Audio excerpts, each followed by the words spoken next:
Welcome to the Outer Realm with MicheleDerocher and Amelia Pisano. Airing live on the United Public Radio Network, 105.3 FM in New Orleans.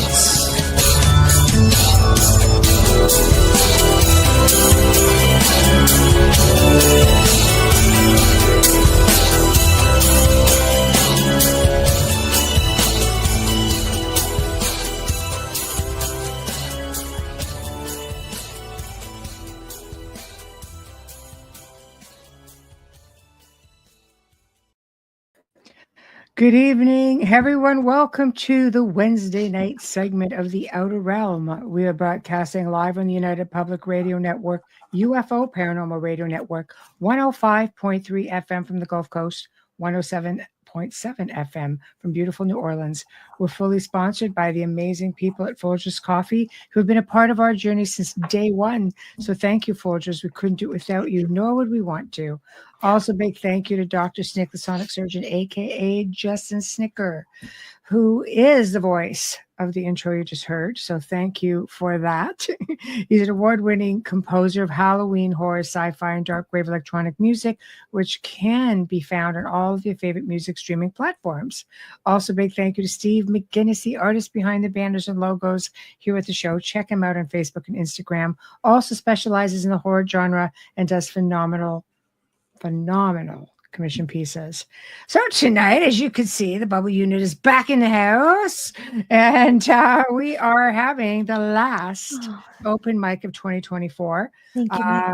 We're going to be talking about, spooky Christmas tales. Amelia dug up some Christmas Mandela Effect. We're going to talk about some of the spookier legends. There's stuff out there that happened in the paranormal, the world of high strangeness. Literally at this time every year, over and above some of this like little spooky things I'll share. But I was just like, what is it with all of this stuff? It's supposed to be a late hour at a time. So it'll be a lot of fun. And if time allows, and I really do have to specify, if time allows, we will touch very briefly on everything that's going on with the drones, because I'm getting a lot of messages. I understand. We were just covering that on UFO Undercover, actually. So I was part of the panel there as well. So we're going to essentially deal with that as well. So anyway, Bubbles, how's it going? I'm much better, thank you. And you? Well, I'm all right. I'm tired. I'm all right, considering everything is good, and people are chiming in, hello. Yes, hello. And thank you for all the well wishes Michelle has told me. Thank you so much. Yeah. So I'm just going through everything, so you feel free. Just keep going. No, I'm just saying thank you. It means a lot to me. Yeah, it's thank nice. you. I love it. Yeah, it's been a really weird season for me. I don't normally get migraines at this time of the year, but they have been tough and hitting me later in the day, not even in the morning. Like I'm not even waking up with them unless I have them the night before. So I don't know if anyone else is experiencing that. If you are, let me know. Yeah, crazy. Yeah. It's crazy. Happens, unfortunately.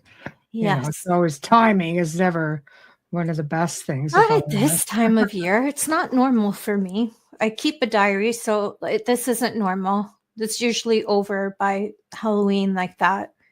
So this is a bit bizarre. I'm just a little concerned about all the stuff that we have around us. So yeah, it's a little bit crazy. It's a lot going on out there right now. Yeah, absolutely. My gosh, it's just trying to hunker down, get ready, and oh, Janie, hello.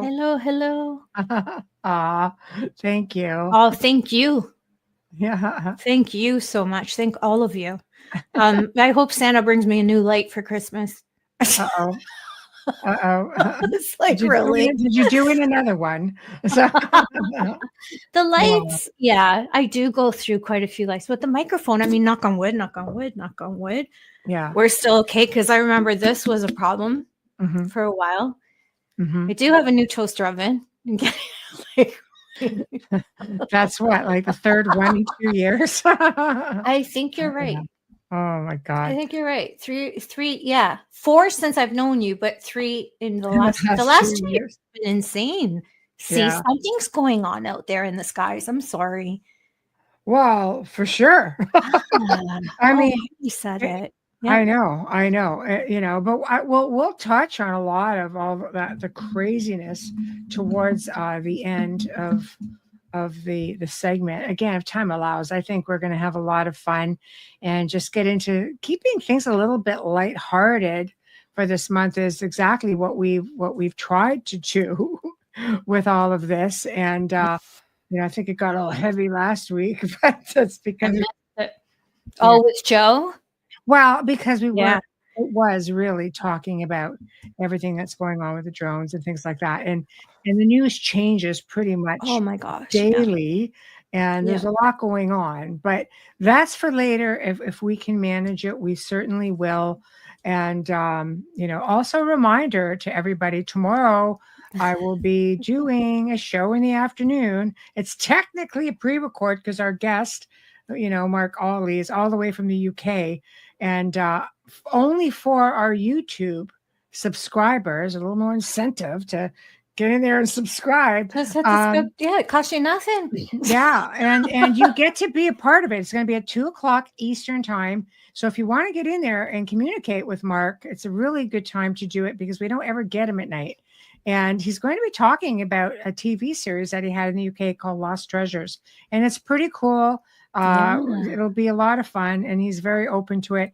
And I'm hoping to get him to touch a little bit on spiritual archaeology. Otherwise, I think we're going to be just hitting on it and segueing into the February segment because it's pretty interesting that when he actually touches on some of that and does it in the series. So anyway, just that. I'll put out a reminder for those who are tuning in a little bit late, but that's going to be a thing tomorrow afternoon, 2 p.m. Eastern. And tomorrow night's segment will be a pre-record. I will do my best to be in chat. I always do, but tis the season and kind of running around a lot. Oh my! But I did post everything. Hi, Wayne. I did post everything together with our show for our promo for tonight on all the pages. But you have to get your questions and go to the Outer Realm page if you have questions. If you're working tomorrow and you can't make it live, go to the Outer Realm page. Otherwise, Michelle will not get them all because there's too many pages. And you put it in there because it has it there, but I think people miss that. Mm-hmm.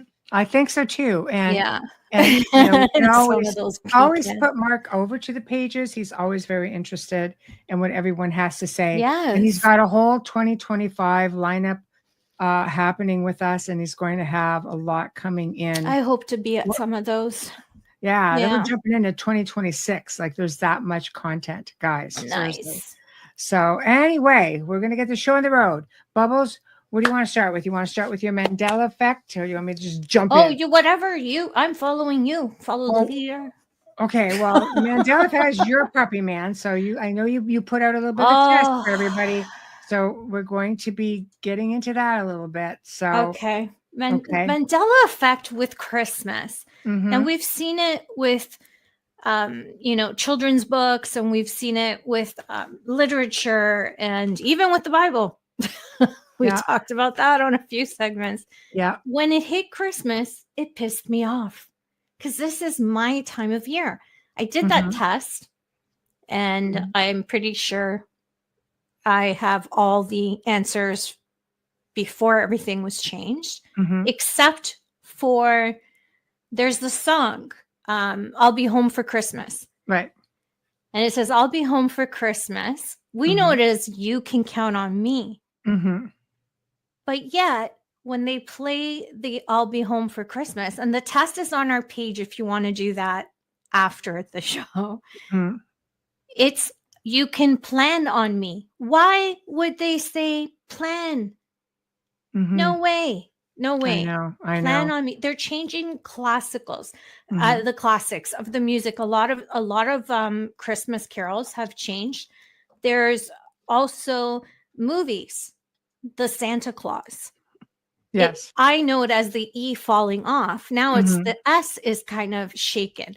Is this a Mandela effect, or is this just really poor marketing that is changing things, and not for the lyrics for the song? Because I bet you if I go through all my music books for piano, I will find You Can Count on Me. I will find that lyric in there. And so let me ask you this. What are your thoughts? Do you think when these Mandela effects happen, do you think it's because we're all shifting into like maybe a different reality? Or do you think that they're just messing with things to kind of mind everybody? I think it's both. Yeah. I think it's both. I think it's for the ones that aren't shifting, they're messing with you. And the ones that shift just fall right into it and fall into it until that question is brought up. Who sits there to think of the title of the film Santa Claus or the line from Home Alone? I mean, I didn't think of it until like, that's one of my daughter's favorite Christmas movies is Home Alone. And I'm listening to that line. I mean, she's got things of it, the lines like on carpets and posters. She's just got them everywhere. And I'm running to look at them going, holy crap. Right. They really did. How did they change it? How do you change it? And what I find from my experience when I'm looking at these things. Yes. Yeah. Mind link. Yeah. When I'm looking at these things, I kind of feel a little lost. Like in my gut, I feel like I've been taken out and brought back. And sometimes I feel like there's a glitch when I'm doing the research, as if something's trying to deter me from digging any further. But I also found, is it The Grinch Who Stole Christmas, or is it How the Grinch Stole Christmas? Do you know that one? Which one do you remember it as? I remember How. Yes. The Grinch Stole Christmas. Yeah. It's The Grinch Who Stole Christmas. Right. I'm like, just silly little things. But honestly, when you're talking about Gen Xers like us who go way back, and we did the whole Christmas carols in the gymnasium thing when we were younger, we didn't have all of these things stopping us from Christmas was Christmas back then. How the Grinch Stole Christmas. Yeah, that's right. Yeah. Yeah. Carol Ann makes a good point as well. You guys have to check out it. Yes. Unveiled Thursdays, 5 p.m. Eastern. Check it out. Yep. Anyway, shifting timelines. The veil is thinner due to the awakening, making us more perceptive to seeing them. I agree. I agree. I do too. It's a mix of a lot of different things there. Yeah. And it explains that uneasiness when you're researching it, that you're kind of glitching. You kind of feel like that. And I felt a lot of times in the last few months being dropped into my body and thinking, like feeling how when I purposely went out and came back in, it was a smooth landing. But when I'm dropped in, it, I have to wonder if I kind of just ventured out into a different layer per se. But there's so many things with the Mandela effect, and it's so hard to ignore it because there's just too many of them. The Berenstein Bears, like all those books have changed. The Disney titles have changed, and anytime Disney puts something, you have to look. There's a lot of changes with them, and that's not marketing. You're talking about a brand that is worth billions. They would not play with that. So yeah, I'm with Carolyn. I'm absolutely with that, where you're just stepping into different dimensions and different time slots, and it's happening because it's happening at this simultaneously, and you just happen to slip in the wrong one. But did they slip the wrong one into Google search? Put the knife down. This is where I want to stay with Guardians. If words change in historical books like the Bible, which allegedly they have, yes. He says, I bet your songbooks may have changed as well. Yes, but I have songbooks from when I was little. Yes. Piano. There are Bibles apparently that we ought to look at a family Bible. Someone who has, like, do you have an old family Bible? I've got one or two. Okay. I would have to dig one up. One of them I actually, donated or gave to one of the family members. Nice. But I could definitely get in and have a look, because the big one with that is when the lion, right, lay down with the lamb, right? Yes. Not the wolf. No. And that's what they're saying. It's always lamb. I know. You never heard wolf in the Bible. I don't know where that comes from. It's always because the Lamb of God, like the lamb. It's always that symbol. Yeah. So, like, come on, like, this is crazy. Oh, Sherry has her grandmother's Bible. We should just like pull out scripture and see what we find. That one comment. Yeah. Yes. You know. Yes. Changes doesn't matter the age. Yeah. No, there's a lot of changes. Right? And it was never, I grew up, it was always the lamb. It was never, right? I've never heard wolf. Never heard wolf. The Lamb of God, I think, is that reference. So, I don't know, man. It's just a whole lot. It's in the Catholic Mass, the Lamb of God who takes away the sins of the world, have mercy on him. And he doesn't say the wolf of God. No, exactly. Exactly. Yeah, it's that one. And I'm trying to remember the other one. I have to find it in my oh my gosh, in my mail that I sent you, because it got all jumbled after I sent it to you. Yours is all jumbled and like cryptic, and I can only see so much. I don't know of what I sent you, and it's so bizarre. Yeah, I don't know, man. It's a bit. Yeah. There's another one. Curious George always had a tail. Yeah. Curious George always had a tail. Mm-hmm. Yes, I know on my daughter's cover it does not. He does not. That's my daughter, and she was born in 1997. So we're talking about now about the wolf. You know, when the lion laid down with the lamb, not the wolf. Now it's a wolf, but we were just saying it was always been the lamb. The lamb, hence the term Lamb of God, like always laid down with the lamb. Right? So wolf is what it is now. And we just we had Bill Bean on the show a couple of years ago. He talked about this. But there are lots of Mandela effects. I mean, there. Yeah. Oh my God. And not just school books. It's everywhere. There's television shows. Everything. He sent me a list at one point, which of course I don't have because he never was able to make the show. But there was something like 3 or 4 pages. Like there's over 100 of them. Yes. Right? Always had a bifocal. Yes, he did. Yes, he did. Mad Magazine, the guy he looked like David Letterman to me. He always loaded with freckles. Yeah. I think the Monopoly board has changed as well. Well, I think some of the names of those spots have changed. I get some things are going to change because, you know, as we progress things, they modernize the look of things. I get that. Do they? Or did they modernize in another dimension and we just slipped in? Yeah. But I mean, to try to completely convince us that things didn't happen. I'm on the verge, like I'm this close to buying, like, you know, really old encyclopedias, like really old. Just to go back and see where things were back then. It's no wonder that they're, you know, like, let's burn the books. That, you know. So I don't know, man. And it's strange, right? You can't even trust the microfiche in the library because we don't know where we are. Do you ever feel lost when you're researching things? Do you ever feel like, wait, where did I go? No, because I get pulled to where I'm supposed to go. Like I notice when I research, I just kind of put it out to them. It's just like, look, just show me. And I get into so many different areas, but they all somehow, if I'm supposed to see it, something takes It'll come to you. Oh, it just gets shown to me. Yeah. It just pop up and I'm like, where the hell is this?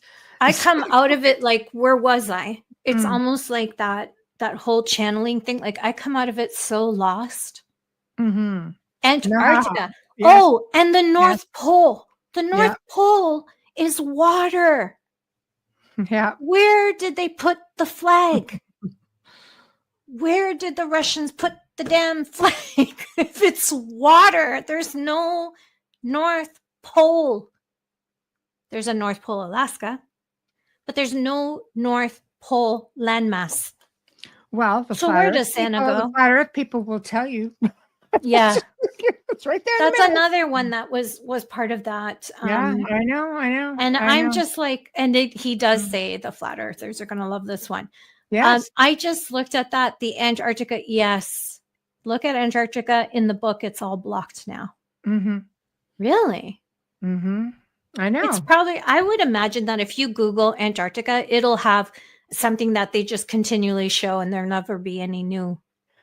Unless you're on the dark web, you're not going to be able to find it. And I don't know how to get to the dark web. So, Kaysen, you have to go to the Outer Realm. It'll say the Outer Realm, and in brackets, it'll have my name because I have my the stuff, the other media I do on there as well.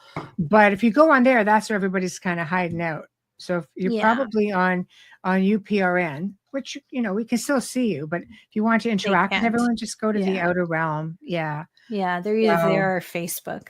Yeah. But it was very shocking when for me, because Christmas is my favorite time of year. So I was really disappointed when I was reading them, but I did enjoy taking the test. I was talking to my phone. Right. But I was very Karen. What do you mean? No, it's how the Grinch stole Christmas. I know. It's insane. And those, I have the original books, the Dr. Seuss books, and I'm like, I want to I know. But it's really cool. Not going to lie. It's really cool. It's a really creepy feeling sometimes. It's different. It was fun. It was fun to do the test. It's on our Facebook page on the Outer Realm. If you're interested. I couldn't believe how bad I failed, but yes. But that's it. Christmas edition. Yeah, there's a lot out there. And you know what, guys? We will do another show just on the Mandela Effect because there are so many. So if there's anybody out there that's like really got it together with the Mandela, you want to go full on, then let's go full on with it because Matt, like to me, the Christmas Mandela Effect, that's what we've been. It's very small. Yeah, it's very small. But there could be a whole heck of a lot more. There could be something that we don't know about. I just happened to come across that, and it was easy to access because it was on YouTube. But I'm sure if I dug a little deeper, but those, when you watch the video clip, it's just let us know, Heidi.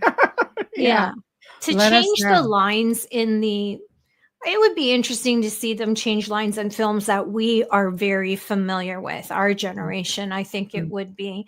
I think it was Miracle on 34th Street that they changed the line as well. And they changed the girl. Scrooge as well. Yes, Butterfly Effect is a great film. There's so much on that. Oh my God, that's all of the show. Butterfly Effect was the first. That was an interest because I didn't know anything about all of this stuff. When that film came out, that was the first time I ever heard of anything like that. That was a fantastic film. It gets really crazy. But we'll do another show on that, and you know, we're going to move along because we're going to try to keep into some fun stuff as well. But that's most spooky fun stuff. So let's talk about, you know, we look at Christmas and people like all over the world report like amazing things. And I know we've touched a little bit on this before, but I dug out my list, which has a little bit more, well, actually has a lot more information on it. But there are paranormal researchers out there who pretty much research just spooky Santa sightings. And I'm thinking, what the spooky Santa sightings? What the hell is that? It's not supposed to be spooky unless you're Krampus, and that's okay. Krampus can come visit anytime. But what my question to all you guys is, are we dealing with a sort of tulpa? Because we know, I mean, yes, St. Nicholas existed. You know, there's a lot of legends about it and everything else. But okay, what about the jolly, the jolly big guy and so on and so forth? How do we know where that is? Because the image, by the way, the image of the Santa we know right now, not the traditional one, but we always call him the Coca-Cola Santa. Okay, that I think that image was created, I believe, I think it was the 70s. For Coca-Cola. And that seems to be a whole other thing. So this is the image people are seeing, which tells me that perhaps we are dealing with a tulpa. when it comes to this. So here's some of the stories, okay? So is he a thought form? I mean, people all over the world really concentrate on this, and yes, we have sightings, this and that. So let's get into some of these crazy sightings, okay? So ghostly sightings of Santa. Stories of Santa have people seeing Santa in their home at Christmas Eve have been pretty common throughout the years, apparently. People have reported hearing noises and sounds coming into the living room, like from the fireplace, the whole thing. They come downstairs in a panic, and lo and behold, Santa Claus is in the middle of the room, right through the fireplace, no less. Okay. So it's kind of like, okay. And when he sees that he's been spotted, he just disappears after all the ruckus. There are other stories where Santa and one of his elves near Seattle, Washington in the 1950s. See, this is something else that's crazy. Dealing with a traditional look that didn't apparently exist then, but let's go with it. He's seen carrying a big brown bag walking down the street. As soon as they respond, they disappear into thin air. So there have been multiple sightings from people who swear that they have seen a sleigh with 8 reindeer flying about the skies overhead with multiple witnesses. So not just like 1 or 2 people, multiple witnesses. There was one story where a man walked into his living room and found St. Nicholas. Okay, so this is a different traditional garb with shilling stockings, and only the stockings were floating in the air, right? Which is cool. The stockings, he was filling stockings. Sorry. The stockings are floating in the air in the middle of the hallway. And when he walks in, because the man walks in, they all fell to the ground. Oh my. Right? Yes. So the magic is gone. Right? Yeah. So there's another story where a man tells about this tale. A little bit of I'll narrow it down. But he has a tale of seeing Santa Claus as a wee child standing in his bedroom doorway with a beautiful mystical glow around him, which was in the wee hours of the morning. Without moving his lips, he said, "Now you know you're supposed to be asleep." So telepathic, I guess, while I'm here. Close your eyes and at least pretend.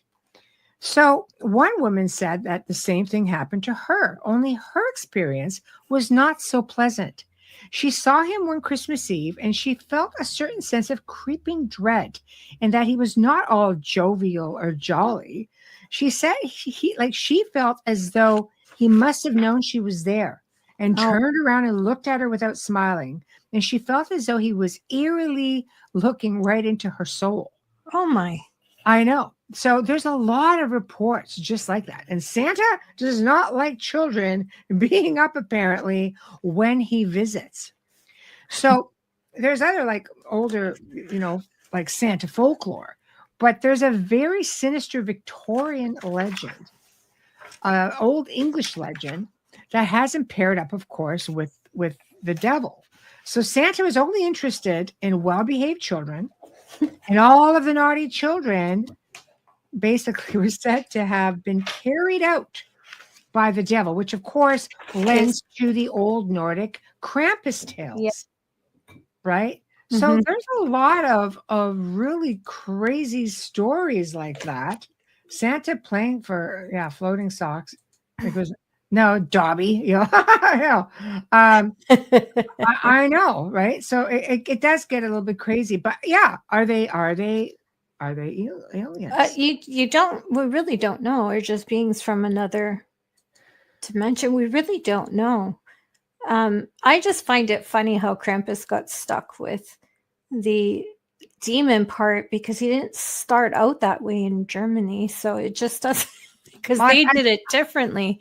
But I think it lends to the whole Krampus thing, because there are a lot of old lores about Krampus and St. Nicholas being counterparts, Yes, absolutely. The scales, Yeah, but he would eat the children, and I'm like, it's pretty. It pretty much falls on this line of what fairy tales really were back then. They weren't Disney. No, pretty much, for sure, pretty much. Yeah, you get into the traditional stories of ghost stories at Christmas that goes back thousands of years. People are like, oh, this is this is, a Victorian thing. Don't get me wrong. We can get into the Victorians for sure. But if you're going back into times of the winter solstice and the depths of winter, the pagan traditions included a belief that there was a ghostly procession that went across the night sky. This was known as the Wild Hunt. And this is like pre-Christian stuff, right? But it was a guide, Odin and his 8-legged steed. So there wasn't like 8 reindeers. It was an 8-legged steed. So there was right. Yeah, right.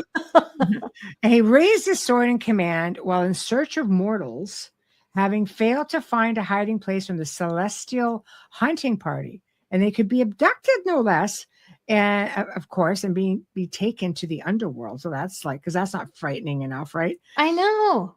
So, but so people on average would long for their loved ones during the holidays, and many family members have been known to stop by for a visit, showing that they're never very far away. And that was a really ancient tradition. And we can thank the Victorians for bringing that back, because Victorian people in Victorian times, they had a fascination with the supernatural. They would have seances, even at Christmas Eve, yes. And they would have picnics in cemeteries and form spiritualist or occult societies that still exist today. And then they would send bizarre Christmas cards with morbid but humorous designs on them, such as murderous rocks or insects, just really out there. But the spider. Right. But they wanted to make sure that their cards served as a shocking conversation starter. And some of these were influenced, of course, by folklore. But the best thing, and I love this, I really love this because it just makes it more about family than gifts. But many families in the time would exchange ghost stories as opposed to gifts.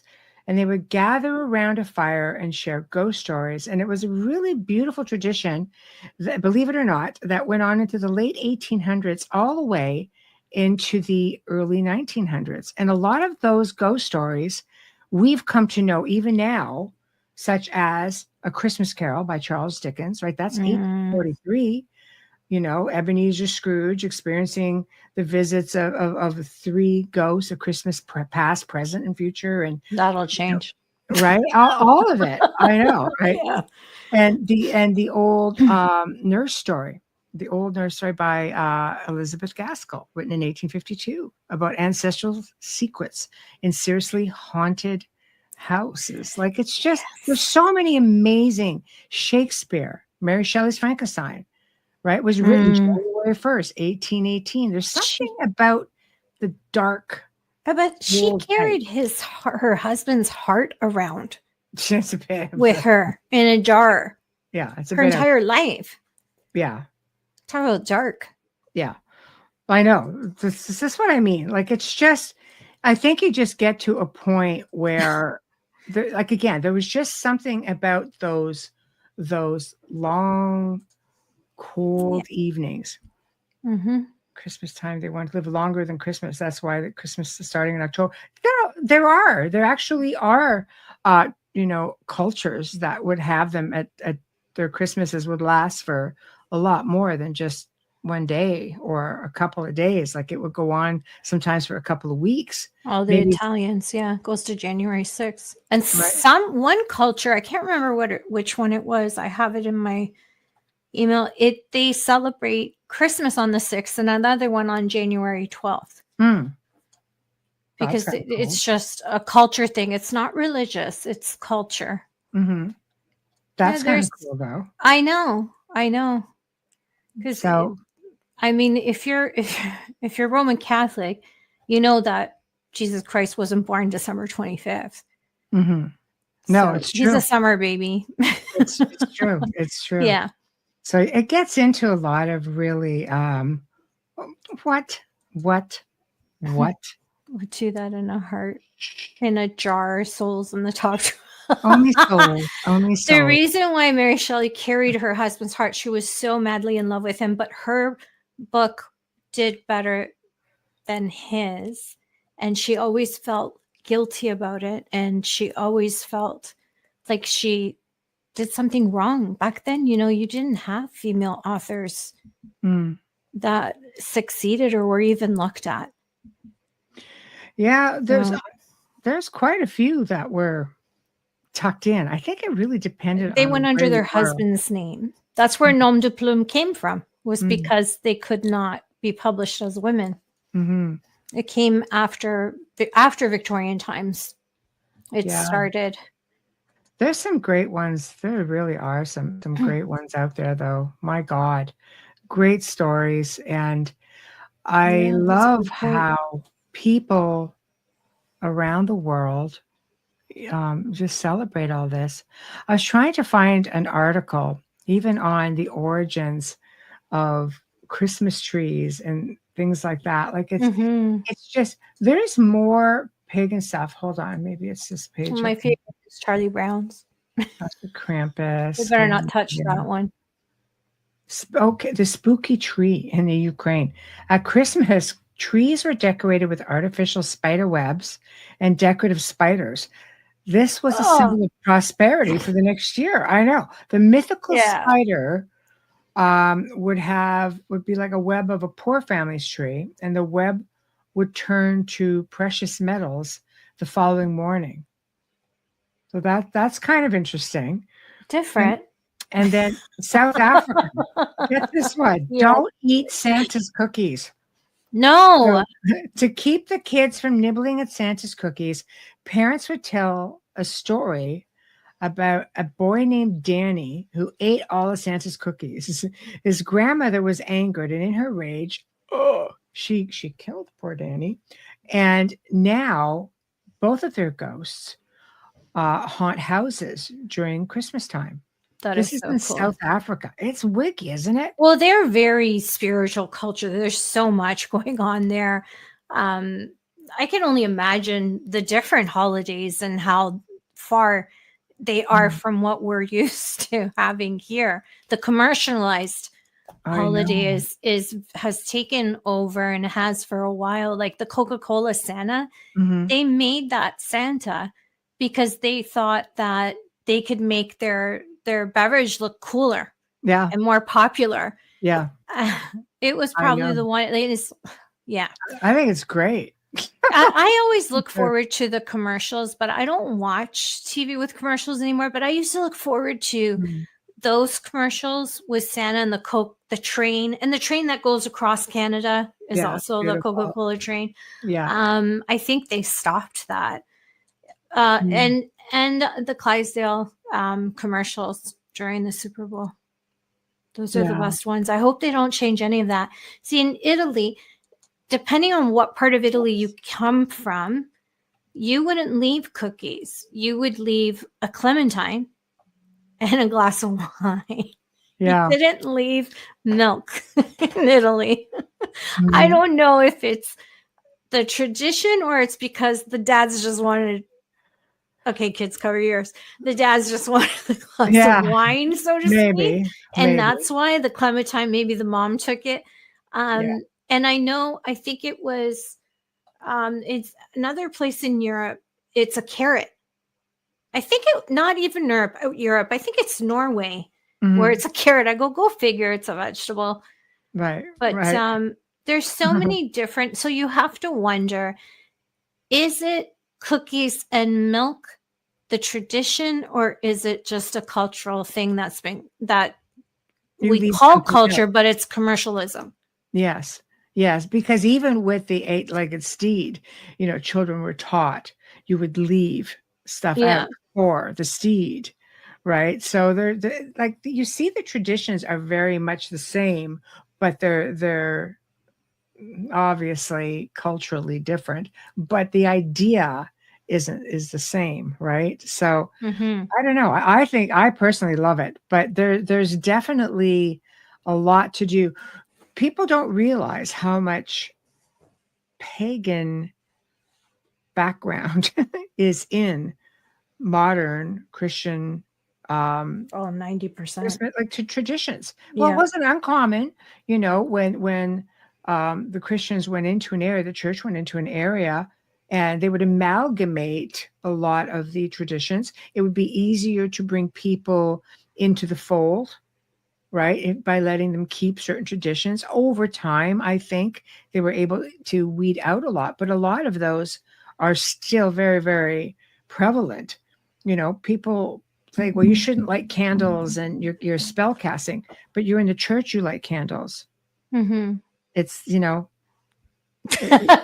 and you make wishes and blow them out on your birthday cake. Yes, Alan, Norway is. Yeah. I mean, it is all part of, of an amalgamation of sorts. So I think it becomes a lot about perception and a lot about, what they absolutely keep. But I mean, words, spelling, spell casting, they're all pretty much very tight knit with that. But anyway, I want to get back to this comment by Lady Spider. Sorry.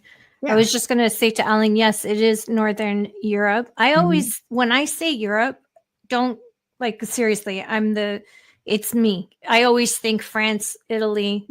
I think that. I don't think of Scandinavia. Not that I hate you guys. It doesn't commute to me with Europe. I always feel like it's so cold north, which it is very, very far north and part of Scandinavia. But yes, my apologies. You're right. Lady Spider Witch, hello. When I was a kid, it was December 24th. I was in bed. So was my family. But that night, I actually heard bells, and I can't explain it. Lucky you. I know. I love that. I love that. I think Santa ignored me. We just had to share. Okay. All right. Wow. Okay. So let me I've got some other little stories here. So I always like to give credit where credit is due. So I these are from Ranker. And one is the legend of the mistletoe bride, which haunts England's Bramshill House. Mm-hmm. So the legend of the mistletoe bride has been retold for centuries. I'm going to read this out as per the article, and has taken many forms. While the story's true origin is difficult to determine, many have come to believe its roots are in the disappearance of Lord Lovell's bride at Bramshill House in Hampshire, England. Allegedly, Lord Lovell was preparing to wed a young woman related to Sir John Cope, the owner of this house. And it was around Christmas time. So mistletoe hung throughout the mansion, inspiring the wedding party to play a game. The young bride-to-be would hide somewhere in the mansion, and the groomsmen would all seek her out, and whoever found her first would get to kiss her. So that's pretty risque way back in the day. So the bride went to hide, and the wedding party sought to find her. However, minutes turned to hours, and they still could not find her. Eventually, the game turned terribly serious, and no matter where they looked, she remained missing. 50 years later, 50 years, Lord Lovell, still seeking answers to his bride's disappearance, happens upon a secret closet in the upstairs room of Bramshill House. Inside, he found a wooden chest sealed shut with a lock. Upon opening the chest, he found the nearly unrecognizable remains of his bride. So who, I guess the the question there is, who locked her in? Right? Somebody didn't want her in. Who knew? So creepy at Christmas. I know. Right? If there's a creep factor, Michelle's going to find it. I will. I'll go find that crap. Yes. Yes. So I can't say I don't love it, because I really do. And I love the further you dig, the more I learn from you. Why couldn't it be possible? Why couldn't all of these be possible? Why do they have to be stories? I feel like these are things that have happened, and over time, broken telephone, we've lost a lot of the story. And why wouldn't it happen? I mean, in the times that these stories and these events happen and these experiences, we also had Vikings, we had gladiators at one time. There was a lot of death. There was a lot of darkness. We were burning people for no reason. Why wouldn't something be manifested from all of that negativity? Well, absolutely. I mean, that's the vibration and frequency you're putting out there. That is definitely going to be a thing. Is one thing I've learned in 2 decades of working with people, it's definitely a thing or two about mindset and how much control we really have over a situation and how much we can manifest certain things. But that also includes good things. That also includes taking control. And it's we're tougher than more people think. Okay, next one. Eccentric woman. Okay. Every Christmas, a group of ghosts from the Stark family has created quite a legacy for themselves. The Starks left behind numerous spirits that are now haunting a Victorian home in Ludington, looks like Michigan. Cool. And visitors have reported numerous sightings, particularly around Christmas. One such specter, being Vera Stark, was well known in life for her eccentricities and seems to have brought them with her into the afterlife. Those who claim to have seen her go say she appears in the front yard of the home wearing only a fur coat and picking flowers, just as she did in life. In addition, the ghost of one of the Stark daughters, who suffered a terrible mishap in the mansion's gymnasium, can allegedly be seen walking through the halls of the home. The current owners of the home have even attempted to open it up to historical tours, but they apparently ran into problems. Our spirits did not care for it being open to the public and went wild. And this is particularly around Christmas time. So I don't know. That's, that's crazy. That's crazy. So, man, I know it really makes you wonder. This is so much is rooted in there, but spirits do act up. Before I get to any more of the stories, I truly believe that obviously our loved ones will come around. I've experienced this so many times, and just through the people I've worked with, for myself, that they really do come around in times of special occasions, or times that may be special to you, or anniversaries that were special to them as well. And as far as grounded spirits, it's really hard to say, because I've encountered situations where you have spirits operating or existing in the same space.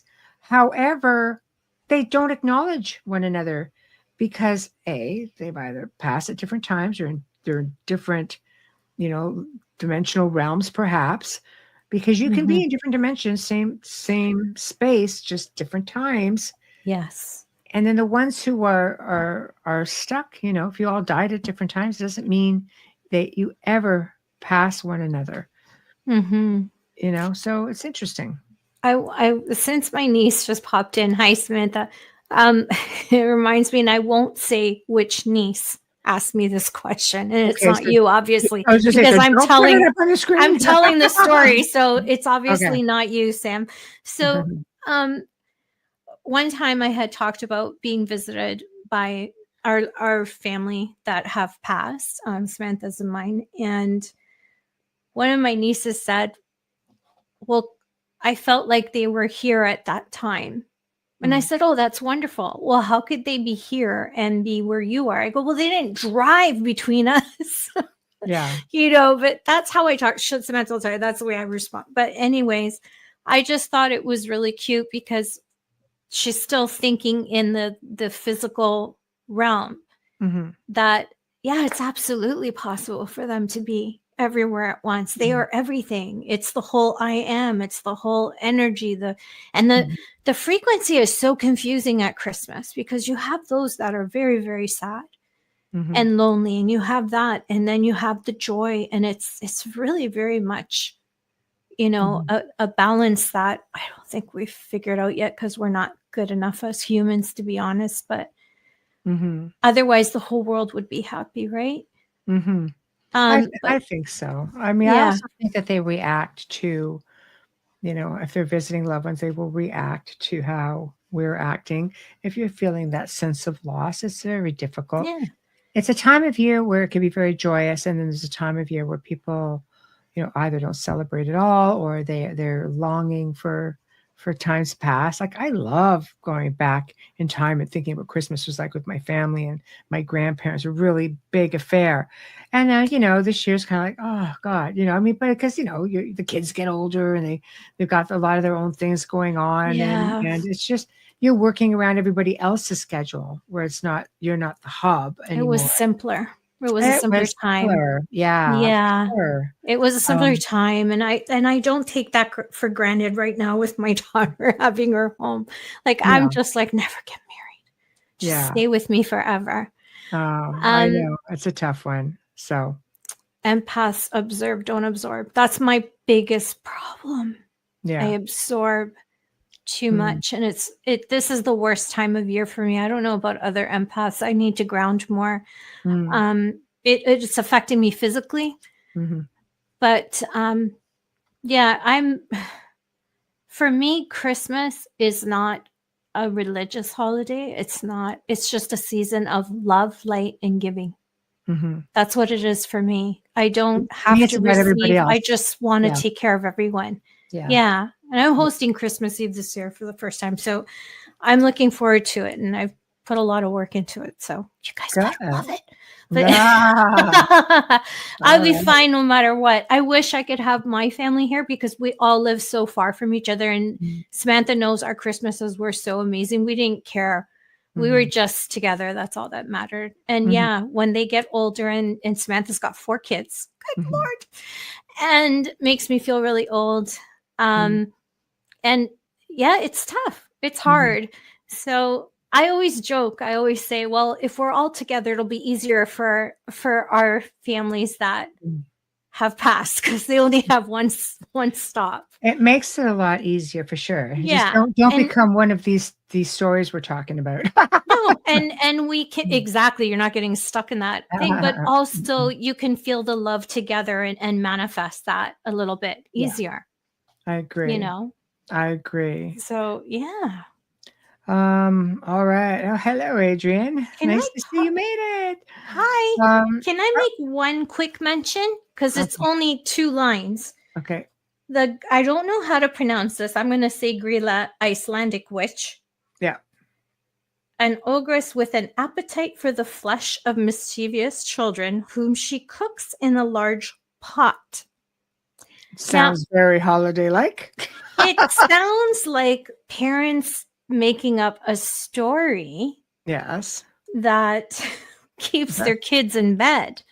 Yes. Till Santa comes around. Yes. Exactly. How horrific. But it does sound like something that would come from way back pre-Victorian, pre-Edwardian times. But there's only 2 lines on her. There's nothing else. But I had to bring that up and not get through the whole there's show without Richard because I'd never heard of her before. Well, I missed one or two. She would also show up with lumps of coal. Yes. So that's what you would get if you were just. That's what I get. Lumps of coal. Naughty bubbly. I want the ones that get pressed into diamonds. I keep mentioning that, but Santa doesn't listen. Santa's not listening. Yeah. Okay, so we'll tackle another one, and then we'll just pause in between and let everybody chime in. Okay, alleged phantoms plagued a Brooklyn home during Christmas time. So this was a few weeks before Christmas, 1878. Edward F. Smith was at his home in Brooklyn, New York, when the doorbell rang. He answered the door, but there was no one there. This soon became a nightly occurrence. The doorbell would ring, not only for Smith, to find no one outside, no signs of anyone having been there at all. Growing frustrated, he sprinkled ash and flour along the path to the door, expecting to find footprints, tongue-tied. But the noises continued. So no matter where he and his family stood around the house, the noises remained unidentifiable.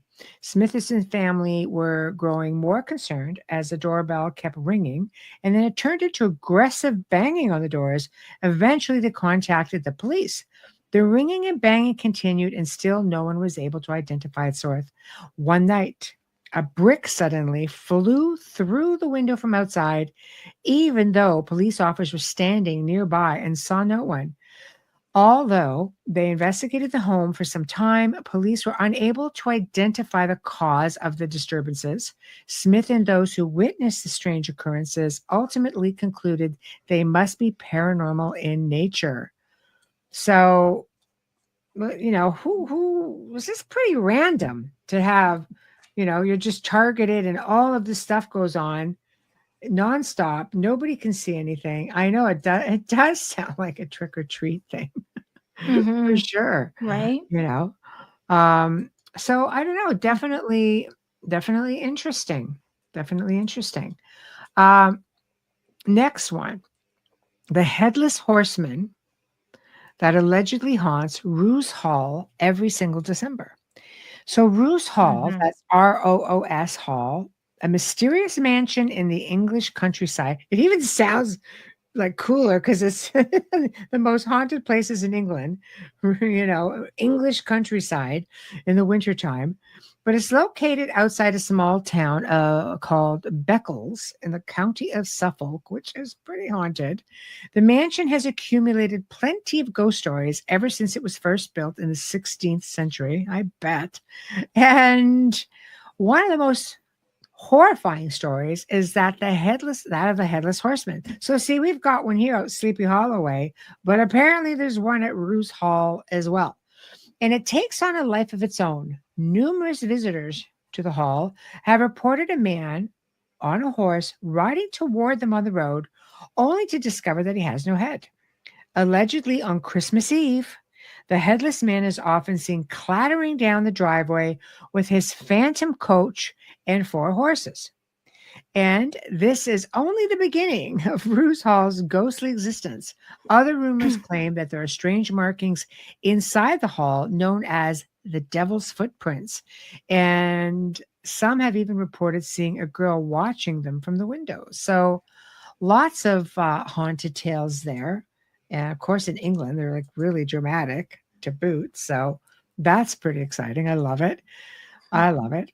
I could tell you, when we had the manor house, well, not Christmas, but New Year's Eve, one year, the house was vacant for a few months because we were at one another house. So the house had no forced air. It was all boiler heating. There was nobody there. This was like wintertime, no bugs, no nothing, nothing, nada. Nobody walking around, bringing dust up, nothing like that. So I started getting a lot of pings from the security cameras. It started at about 4 p.m. in the afternoon. I'm going, what the heck?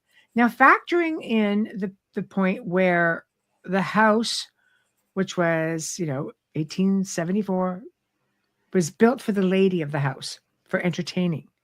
So, okay, manor house built for her. That's okay. Let her go.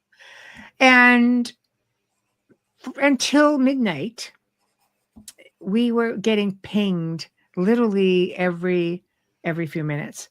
And I'm funky with orbs because I'm pretty logical, as many things can create orbs. But I also know there are don't like that. No, but I know there's also spirit orbs. I just don't jump on everything being a spirit orb. Sometimes it's dust, pollen, pet dander, moisture, insects. I mean, there are scientific reasons for pretty much everything in life.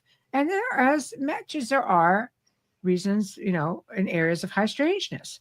So all I know is we started having orbs coming out of the chandelier, sometimes 2 at a time, sometimes just giant, and they would disappear into the mirrors, or they would come out from a parlor, and we watched it just cross over the whole through the parlor, through the dining room, and just keep whizzing by the camera. Other times we saw them going through, which would have been like the old summer kitchen. Sometimes they had faces in them. All I know is it went nonstop. I kept thinking to myself, I am just going to be, we're paying handsomely for all of this extra footage because we're getting pinged so many times. And, I'll tell you something. When the midnight came and the clock struck midnight, everything stopped. Not even one, nothing. It was just quiet. It was quiet before then. It was quiet after that. And we just looked at each other was like, what was that? And, we just started looking at some of this footage, and we saved a lot of it because we just had no explanations. That wasn't a special place. Well, it was a big deal. They had servants, and they had guests, and there was a lot of foot traffic. I mean, a mansion just to entertain is huge, let alone this is bigger than a guest house. This isn't like that. Like No, it was a big house. Yeah, during the special occasions, I would imagine it was fiercely active. Oh, it was. It was. There was things that were special occasions for them. Like Christmas, ironically, was a bit more quiet. Mm-hmm. But I mean, the house wasn't in use. So when you're there, you hear the things that are going on. Well, Christmas, sorry. Yeah, things were going on. We had no idea.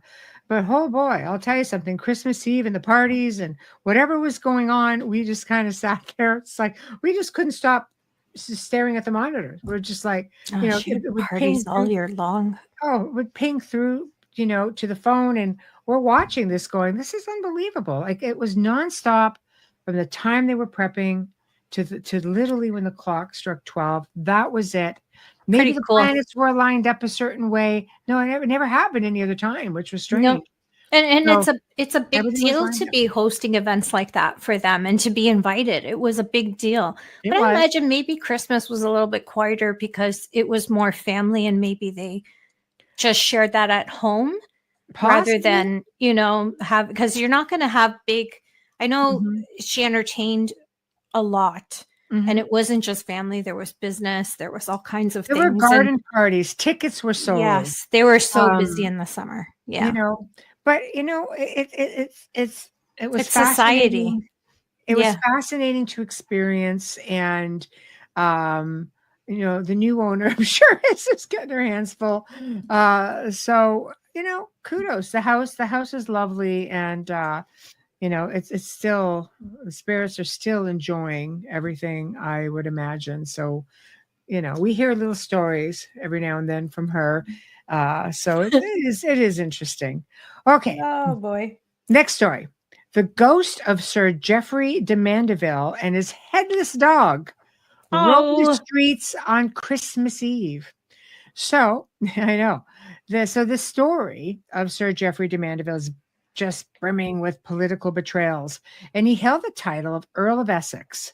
So this was pretty prestigious. He was a prestigious European lawyer or landowner, during the 1100s. Because of his title, he had great influence over royal politics at the time. However, when a debate emerged regarding the rightful heir to the throne, he chose the losing side and was promptly stripped of many of his assets and excommunicated from the church. During his excommunication, Sir Geoffrey was slain on the battlefield, but because of his exile, he was not allowed a proper Christian interment, which many believe left his spirit trapped within the earthly realm. So, with that being said, rumor claims that Sir Geoffrey also had a curse on the properties he owned, stating that, should they ever be taken from him, ruin would befall the betrayer, and every 6 years on Christmas Eve, he and a headless dog would haunt the lands draped in a red cloak. Ever since his demise, people who have visited the properties he once owned, particularly the Pimsbrook Bridge in East Barnet, have reported hearing strange sounds and witnessing the hazy image of a headless dog breaking through the fog, accompanied by a knight in full armor and a red cloak. Can you freaking imagine taking a little stroll about? Hey, CL, taking a little stroll about, and all of a sudden, hi, Michael. Hi. Yeah. Seeing this headless dog shooting out of the night fog at you, and you look up and you've got a knight on a bloody horse coming your way. It's like, where the hell did you go? It's kind of like, I've been looking for the fur baby's head. Well, the dog's not going to bite you. We know that. There's no head. Well, we don't know what he's going to do because that's a little demonic little minion there. I know. It's so sad. Why a beheaded dog? What's wrong with you people? Michael, on. because we're talking high strangeness. That's why. Yeah. So, and I forgot to mention earlier. I'm sorry I do this. I have to get back in the swing of things, honestly. I'm so sorry. Santa's suit wasn't always red. Just that's true. putting out there, it was green. And there's so much confusion as to what there's so many different variations of the colors. And pre-1930s, he was known to be wearing yellow and green and being tall, gaunt, and like a spooky looking elf at times. But get this, Russia has him as fit and wizardry looking. Yes. Really. I know.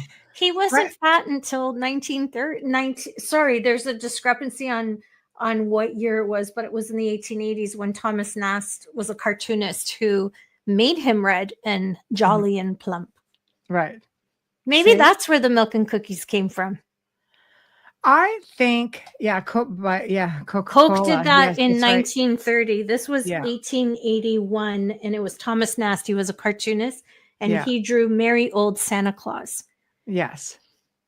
Yeah. So no, Alan, we're just into the Santa thing. It's just a total different type of show tonight. So no worries. But it is fascinating because you're getting into all of these ancient cultures and you're getting into where things were even pre-Christianity, and then how Christianity came in and amalgamated everything. It's fascinating. We're going to get to a few more of those as well. I still need to know, when did they give Santa cookies? I don't know because I mean, I think there's references of that too when you go back to, again, Odin and his eight-legged steed, where they were leaving things, the children were leaving things for the steed. I think there's many references of that varies culture to culture, time into time, right? So, okay. I found it. Okay. Do you want to say it before I get into the next story? Sure. Thank you. Okay. I'm like a little kid. So bad. The tradition of leaving milk and cookies for Santa began in the United States. I knew it was American. I'm sorry, guys, but like everything sweet comes from there. There's always a dessert in the 1930s, but it's a beautiful reason why. During the Great Depression, parents wanted to teach their children to be grateful and charitable. So they started leaving out cookies and milk. And the tradition may have also have roots in European practices of offering gifts to mystical figures. So then they have like all the different ones of the different countries and cultures and everything. But the milk and cookies is American. Right. And it started on December 6th, not Christmas Day. St. Nicholas Day. Yeah. I love it. Okay. See, you learn something every day. Okay, here we go. A ghost who supposedly disrupted a Christmas party at Alcatraz. Alcatraz had Christmas parties? I'm thinking. Wow. So. Maximum security hasn't been. I know. So Alcatraz, the isolated penitentiary located in the middle of California's San Francisco Bay, closed down in 1963, but tales of those who were once held on the island continue to haunt generations of onlookers and visitors. Often referred to as the Rock, it gained a reputation for unexplainable and shocking ghostly encounters, and one of the most notable was recounted during Christmas. So back in the 1940s, while the facility was still in operation, the warden at the time, Warden Johnson, decided to throw a small Christmas party at his house. So this would have been for staff, boarding house on the island, I'm guessing. During the gathering, a few of the guards began retelling the story of a phantom figure who appeared before them wearing a gray suit, brimmed cap, and sported mutton chop sideburns. All the guards who were there, all they could do was stare at this ghostly figure in shock. And before they had a chance to move, the room suddenly turned very cold and the fire in the Ben Franklin stove was extinguished. And just as suddenly as he had appeared, the phantom man vanished. So again, I'm looking at the history of the place. Let's face it, hardship, So I imagine, and I think hardship of that nature also attracts things Oh to, gosh. right? That sort of energy attracts maybe other more malevolent energies to take advantage of that. So That's a prison that that held that's life was life that's then. definitely a thing. Yeah, life was life then. Yes. And there was a lot of, oh my gosh, I think it had to be close to almost the entire population of Alcatraz that were Mhm. murderers Mhm. and brutal, violent criminals. So yeah, I can't imagine what they brought inside with them Mhm. because it's still to this day haunted. It is. It Yeah. I absolutely believe is. the whole island is probably blood soaked and haunted. Yeah, I would agree with you on that one. Yeah. Um, all right, guys. Anne Boleyn, we all love her. Oh my. There's all sorts of things, all kinds of different hauntings and stories about Anne Boleyn. We have to do a But tutor show. Anne Boleyn is said to return to her childhood home every Christmas Eve, Mm-hmm. which would be Hever Castle, which is nestled deep in the British countryside of Kent, was once home to the Boleyn family. Anne Boleyn, the most well-known member of the family, lived early part of her life there before she married King Henry VIII. Within a few short years of her marriage, however, she was targeted by dissenting gossip within the castle, accusing her of witchcraft and adultery. Basically, he wanted to deal with this, and things came up, and she was ultimately executed. But whether she suffered from heartbreak or homesickness, Anne Boleyn's spirit is said to haunt the halls of her childhood home, Hever Castle. However, she allegedly only appears on one day of the year, which is Christmas Eve.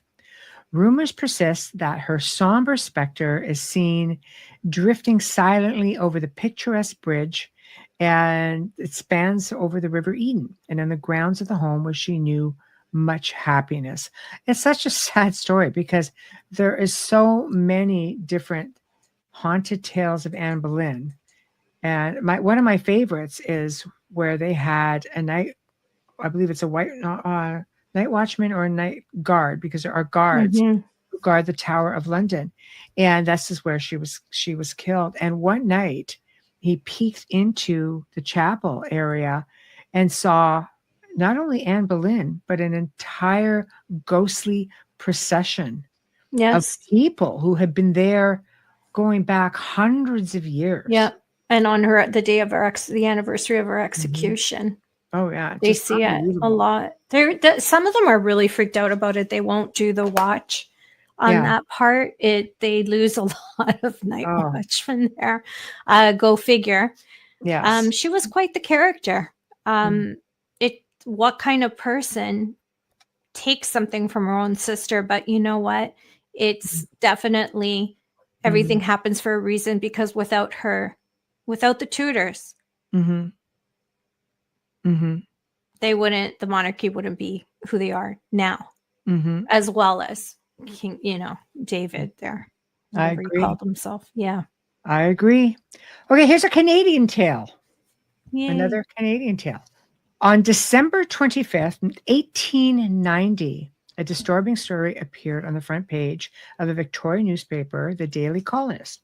Just as the clock was striking midnight, ushering in the joyous Christmas day, a misdeed, I guess, a dark, cowardly, mysterious as ever disfigured the history of this province, was perpetrated.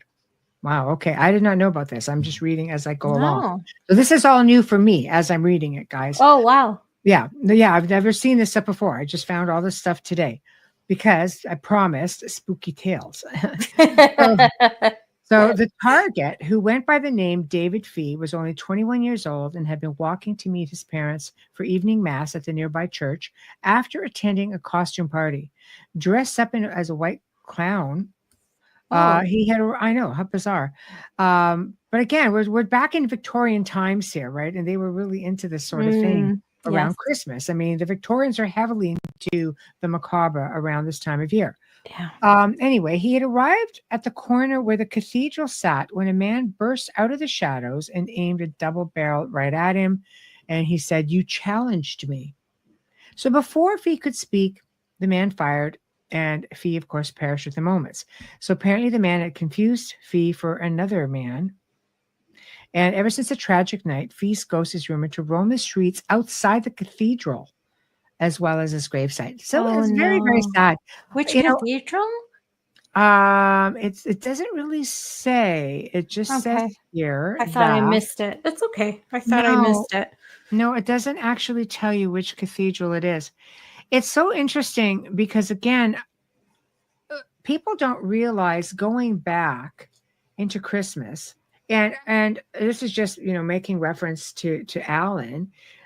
We know Christmas much differently in this day and age, and it is a much more joyous. It's supposed to be a much more joyous occasion, and it really is. But going back, remember there were cultures that go back pre-Christianity, that go back to pagan times, and they were living in dark times. And the Victorians really took it to a whole other level, right? So Well, a lot of Victorians didn't serve. thank you. That's such a beautiful thing to say. Thank And you're you. right. She is cosmic perfection. Thank you. A lot of Victorians didn't survive because of the war. So I would imagine a lot of that spiritualism and all of that came from all the losses. Well, when you're going back, into the 1800s, there were a lot of wars. There was also a lot of hardship. And I think the spiritualist movement really took off. And they just, these are people who would picnic during the summer in the cemeteries. I mean, I know a lot of people do that. I've done it. I've done it. But, I'm most comfortable in cemeteries. It's quiet, But I also am a lover of ancient history and ancient folklore and legends and things like that. I love to research it, and I love to share it because it takes a lot of time to find a lot of this information. So it's interesting also to watch how people around the world celebrate Christmas as well. So that, I mean, again, I have notes upon notes upon notes. It's just like trying to get it all straight. So I was trying to see if there's so many of these stories. We still do that. My dad would bring birthday cake to my mom every year to the cemetery for her birthday and for Mother's Day, and he would pull the bench over and have it with her. Aw. Yeah. That was adorable. My dad was he was like the most romantic man I've ever met. He's my father, but never found anyone like him again. But very romantic. He was one of a kind. Yeah. Well, playing a mandolin and singing to ask her to marry you below her window, serenading her. That's How do you top that? Yeah, but you don't. No. not easily. Not easily. No, he was amazing. Yeah. Okay, here's a really old one. Well, I say old. It's not really giving me an exact time. Okay. The ghosts of Poland's kings are said to gather in a dragon's den on Christmas Eve. So I think this is a bit of a folklore thing here. In the middle of Krakow, Poland, sits the Wawel Castle, which for centuries served as home of each of Poland's kings after it was built in the early Middle Ages. Okay, so now there's my answer. Early Middle Ages. So this is really going back. Since this time, it has been associated with numerous legends and ghost stories spanning as far back as the prehistoric era. Holy crud, the prehistoric era.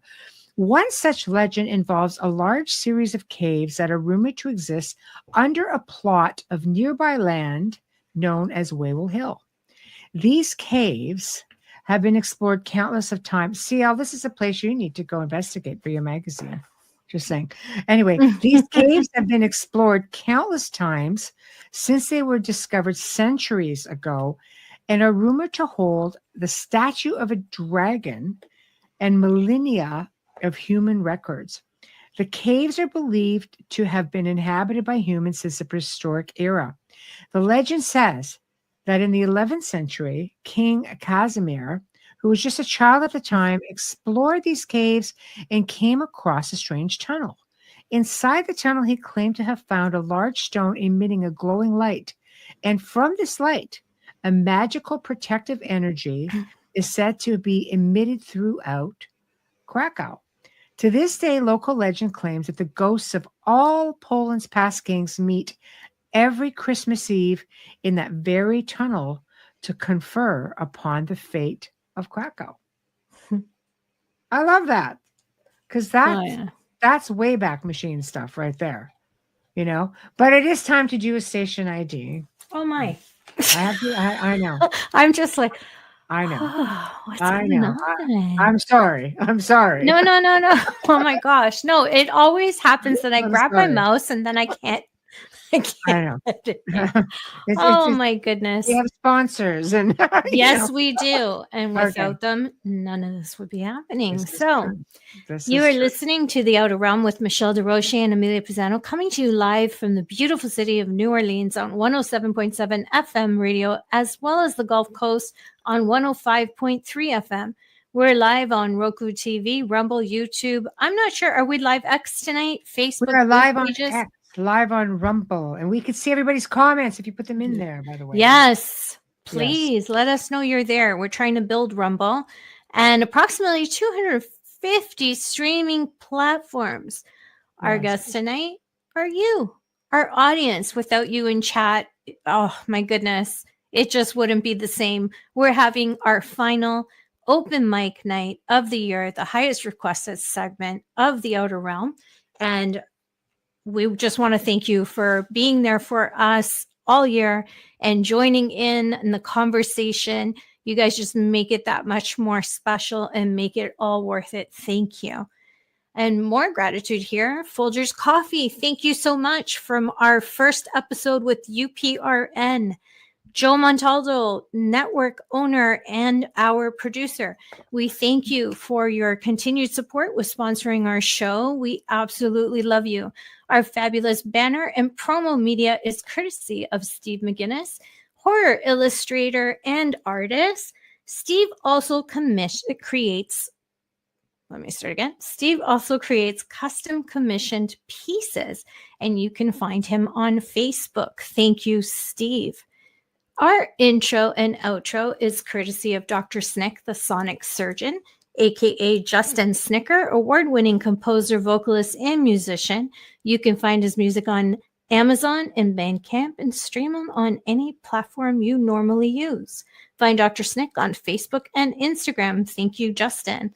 Lastly, before I end this, if you're listening to us or watching us, wherever you are, please smash that like and subscribe button and kindly share us with your friends and family. We know that you're listening by, of course, our ratings and our numbers, but we'd like to help the social media grow so we can continue bringing on the best in their fields for you. Our guests look at the comments in these segments on these shows, and they will, a lot of times they interact with you, but if you're not on there, you can't see that. So you have to hit that subscribe, hit the notification if you want to keep up with, especially when Michelle does these subscribers only podcasts, which is coming up tomorrow. Yes, thank you. Tomorrow, 2 p.m. Eastern, with the amazing Mark Ollie. So that's going to be another fantastic segment. Love him. I know, me too. He's wonderful. But also just know that there will be more controversial shows that will be on X and on Rumble that will be sort of bonus things moving forward because we're not censored. So even a good conspiracy theory show can be can get you yanked off these days. There's information. Well, damn it. the biggest people out there, news people who were on MSM and now have their own shows. Good night, CL. Happy holidays. Check out CL every Tuesday night, 9 p.m. Eastern time, Tuesday nights. Okay, don't forget. I am drawing a complete blank too, CL. I'm sorry. And also in archive. In Don't forget, archive. you can look her up in archives. In archive as well. So yeah, if it's your first time meeting CL, she's also been on our show, and she's an incredible person. Her great shows. Her guests are fabulous. Yes, Gateway Podcast. Come on. I've had a day, and I apologize. It's Gateway the season. Podcast. I know. It's on at 9 p.m. Eastern, 8 p.m. Central, and 6 p.m. Pacific time, because she's in Pacific time. So check her out, and I apologize. I just slap me. You'll meet me one day, and I completely give you full authorization to just bought me one. No. Oh my God. I'll come for you. I'll come for you. You touch her. It's been a couple of days. So anyway, I would come for you and you wouldn't see it coming. Just not you, Sam. Brain toot. Brain toot. Anyway. So if you want to be a part of it, like subscribing doesn't cost you anything. And this way you keep up. But it's really important to show love to our guests, not just us on social media. It's all about the guests. Keep them coming back because they're fantastic. Oh, good night, baby. Good night. Love you too, Samantha. Thank you. Much love. Much love. Okay. So as promised, we're going to, there we go. Bye-bye. Yeah. Night. So before, I just briefly only want to talk briefly about drones, not long, because I want to finish off this segment and I want you guys to tell me what your plans are for this Christmas Eve and how you like to spend it. So real quick, drones. Okay. Because I've had people messaging, so I'm going to include the drones just briefly. So a lot of people believe, PSYOP. Some people believe it's that Santa. Well, the government, it's Santa and his drones instead of reindeers. Krampus. But let's go back 3 weeks ago. Disclosure. Nobody wants to commit. No aliens. Nope.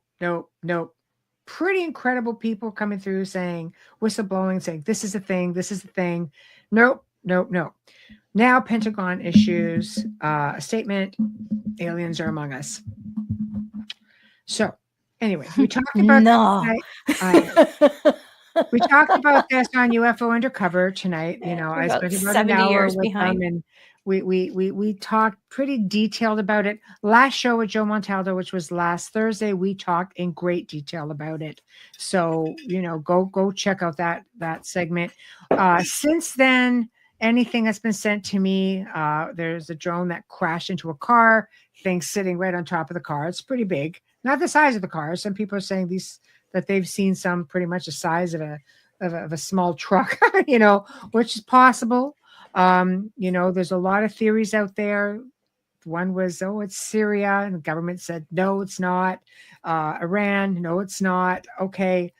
People are saying China, there's a lot of things surfacing. And I'm a really big stickler for when something big happens, there's usually something bigger in the background that they're trying to draw your attention from. That's just me. That's just historically. Yeah. And this isn't a new thing. Okay. There's a lot of things going on. But right now, we're coming into a time of, Christmas.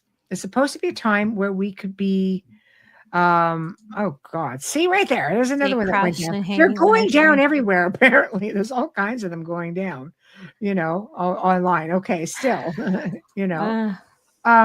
but we're coming into a time where we're just supposed to take a breath, make it about positive vibrations, and just try, yes, it's hectic, but it's a time of family.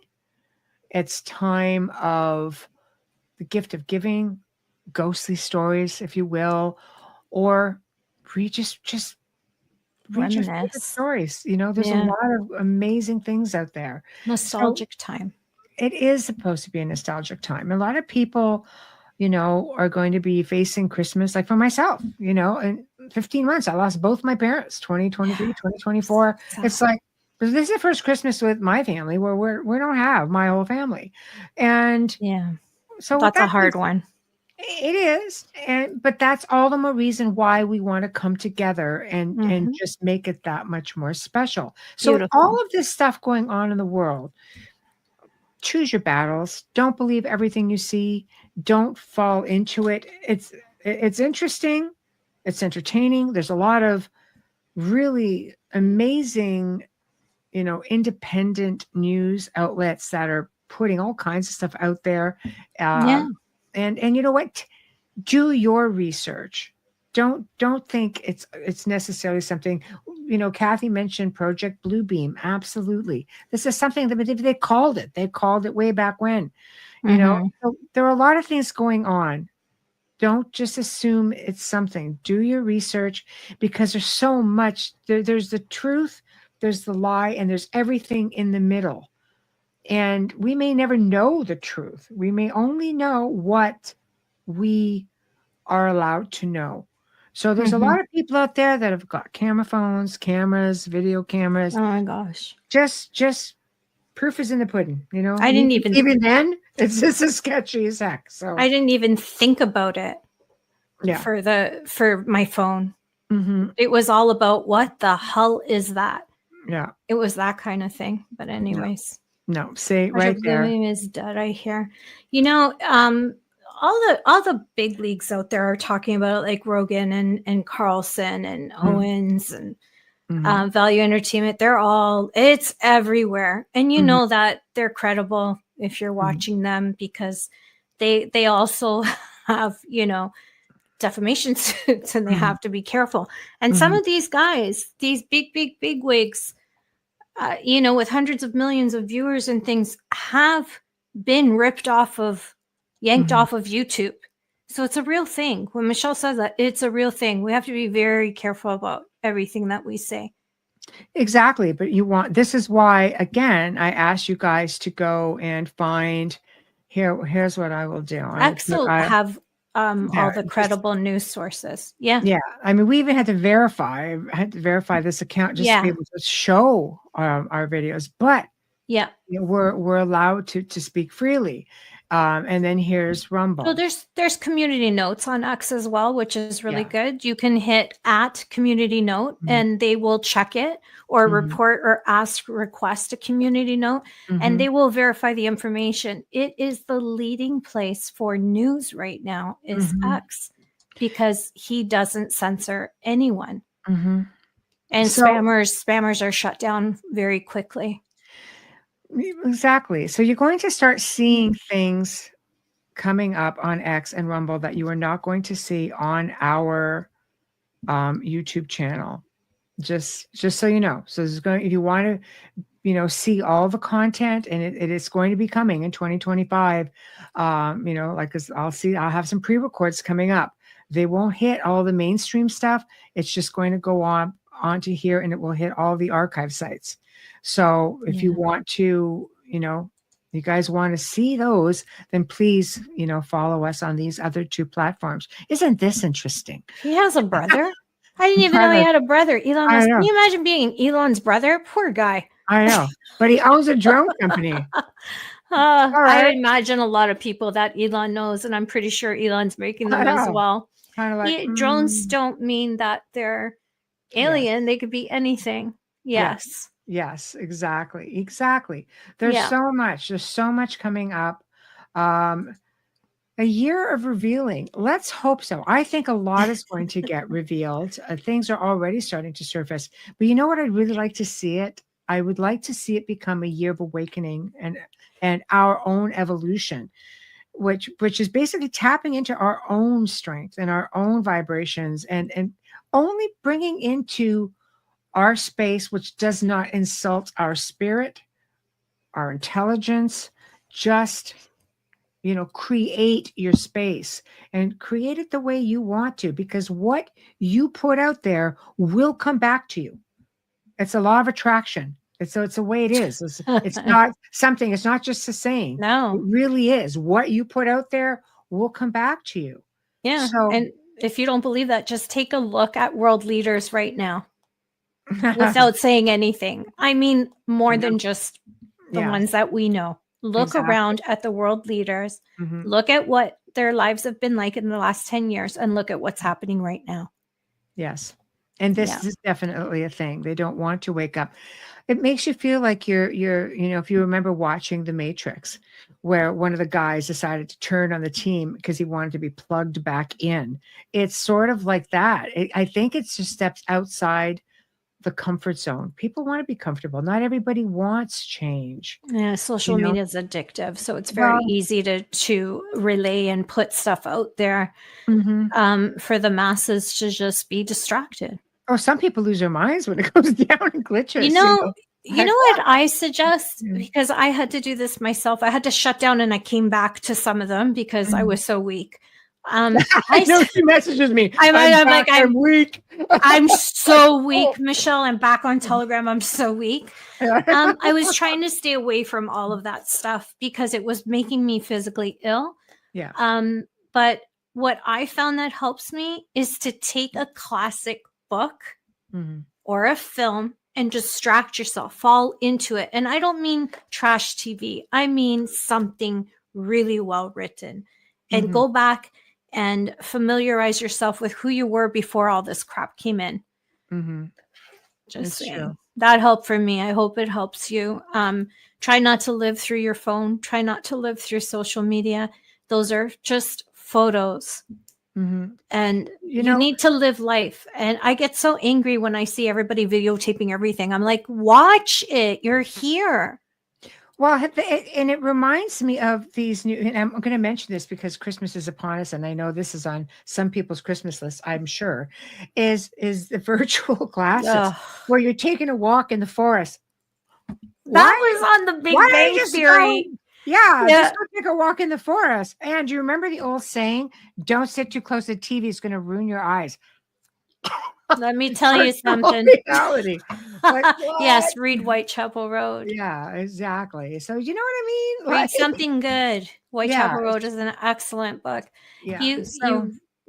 I think it's really important. I think we're also absorbing other people's it's terrible vernacular. The way they say it's just awful when I read something. And I hate when people say, oh, Urban Dictionary. No, screw you with the Urban Dictionary because that's not how you say things. Now the word gonna is in there.